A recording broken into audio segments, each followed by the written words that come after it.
আসসালামু আলাইকুম প্রিয় দর্শক, welcome to my YouTube channel. প্রিয় দর্শক, এখন যে মেডিসিন নিয়ে কথা বলছি এই মেডিসিনের নাম মিরেস ট্যাবলেট।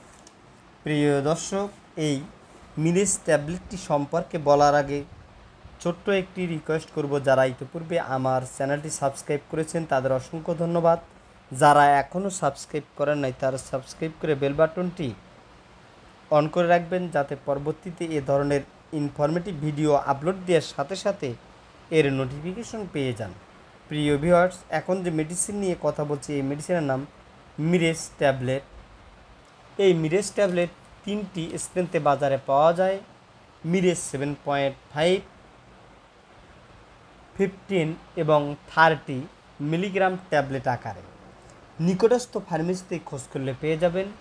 প্রিয় দর্শক, এই ট্যাবলেটটির জেনেরিক মিরিটাজাপাইন ইউএসপি। এটি প্রস্তুত করে দেশের স্বনামধন্য ঔষধ company health care pharmaceuticals limited. প্রিয় দর্শক, এই ট্যাবলেটটি যেসব রোগের ক্ষেত্রে প্রেসক্রিপশন করা হয়ে থাকে, এটি তীব্র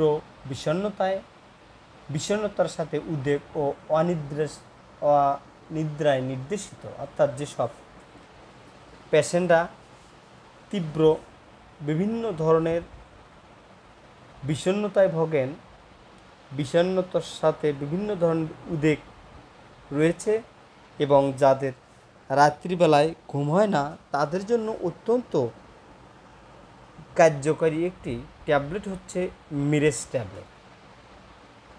এই মিরেস ট্যাবলেটের মাত্রা এবং সেবনবিধি: প্রাথমিক অবস্থায় দিনে 15 মিলিগ্রাম মিরেস ট্যাবলেট সন্ধ্যায় বা ঘুমানোর পূর্বে খাওয়া উচিত।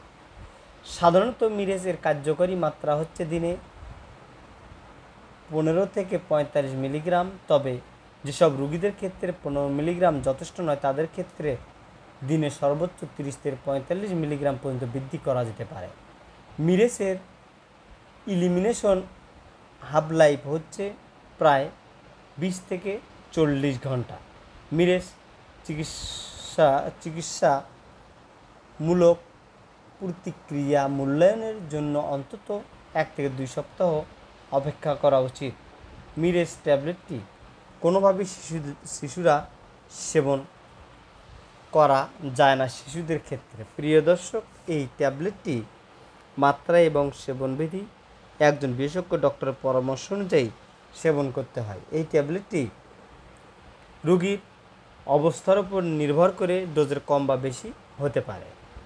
প্রিয় দর্শক, এই ট্যাবলেটটি সেবন করার ফলে যেসব পার্শ্ব প্রতিক্রিয়া হয় তার মধ্যে ক্ষুধা এবং ওজন বৃদ্ধি পেতে পারে, ক্ষুধা কমে যেতে পারে, ঘুম ঘুম ভাব হতে পারে, ইডিমা হতে পারে, মাথা ঘোরা, মাথা ব্যথা, হাইপোটেনশন এবং অস্বাভাবিক বিভিন্ন ধরনের স্বপ্ন দেখা হতে পারে।